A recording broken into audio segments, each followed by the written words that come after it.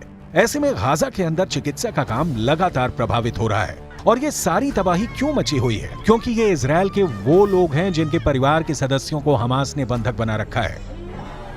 Israel defence force के मुताबिक 200 से 250 लोग इस वक्त हमास की कैद में हैं और इजराइल के अंदर इनके परिवार विरोध प्रदर्शन कर रहे हैं, नारे लगा रहे हैं कि लोगों को रिहा किया जाए और साथ ही बंधकों की तस्वीरें भी हैं। ये एक बहुत बड़ा द्वंद्व है जो पूरी दुनिया में चल रहा है। यूरोप के तमाम देशों में फिलिस्तीन के लोग विरोध प्रदर्शन कर रहे हैं और उनकी मांग एक ही है कि किसी भी तरह गाजा के अंदर सीज फायर करवाया जाए ताकि गाजा में लोगों का मरना बंद हो। जबकि दूसरी तरफ इजराइल के समर्थक वो लोग हैं जो ये कह रहे हैं कि हमास ने जो किया है उसकी सजा देने का हक इजराइल के पास है।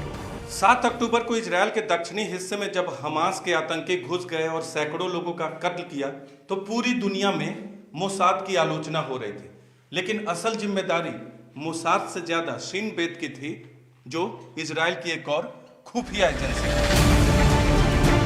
इजराइल और फिलिस्तीन की इस जंग ने पूरी दुनिया के अंदर कई इलाकों में एक सांप्रदायिक तनाव को जन्म दिया है, जिसका असर अमेरिका और यूरोप के तमाम इलाकों में नजर आ रहा है।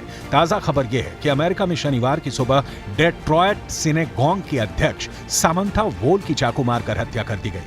सामंथा एक यहूदी धर्मस्थल का काम देखती थी। लंदन में फिलिस्तीन का समर्थन और इजराइल का समर्थन करने वालों के बीच भी होड़ नजर आ रही है। पहले फिलिस्तीन के समर्थकों ने लंदन के अंदर एक बड़ा विरोध प्रदर्शन किया। यूरोप के कई अखबारों ने दावा किया कि फिलिस्तीन के समर्थन में 1 लाख लोग उतर आए थे। कई लोगों ने इस प्रदर्शन में आपत्तिजनक नारे लगाए थे, जिनके खिलाफ कार्रवाई हुई है। वहीं दूसरी तरफ इस प्रदर्शन के बाद प्रतिक्रिया में 10,000 लोगों ने ही लंदन में प्रदर्शन किया और वो इजराइल के समर्थन में प्रदर्शन कर रहे थे। स्पेन में भी ऐसे ही प्रदर्शन हो रहे हैं। Esto se va a repetir cada ciertos años, se va repitiendo la misma historia. Si no buscamos una solución fija, que el Estado sionista respete las leyes internacionales, no va a haber una solución a corto plazo. Lo que está pasando ahora pasó hace 10 años y volverá a pasar de aquí 10 años otra vez. Spain के Barcelona में एक बहुत बड़ा विरोध प्रदर्शन हुआ है। हजारों लोग फिलिस्तीन के झंडे लेकर बार्सिलोना में उतर गए। ये लोग फिलिस्तीन के समर्थन में नारे लगा रहे थे और तुरंत सीज फायर करने की मांग कर रहे थे।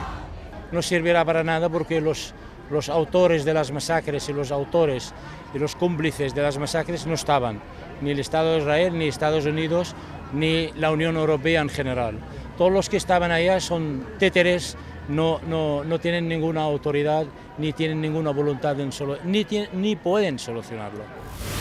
युद्ध की विभीषिका इतनी बड़ी है कि रफा क्रॉसिंग के पास भी जब इजराइल के टैंक का एक फायर हुआ तो इजिप्ट में हड़कंप मच गया। बाद में इजिप्ट की फोर्स की तरफ से ये सफाई दी गई कि इजराइल ने मान लिया है कि ये फायर गलती से हुआ था। कुल मिलाकर अगर गाजा की तबाही को नहीं रोका गया तो जल्द ही पूरा वेस्ट एशिया और अरब खौलने लगेगा।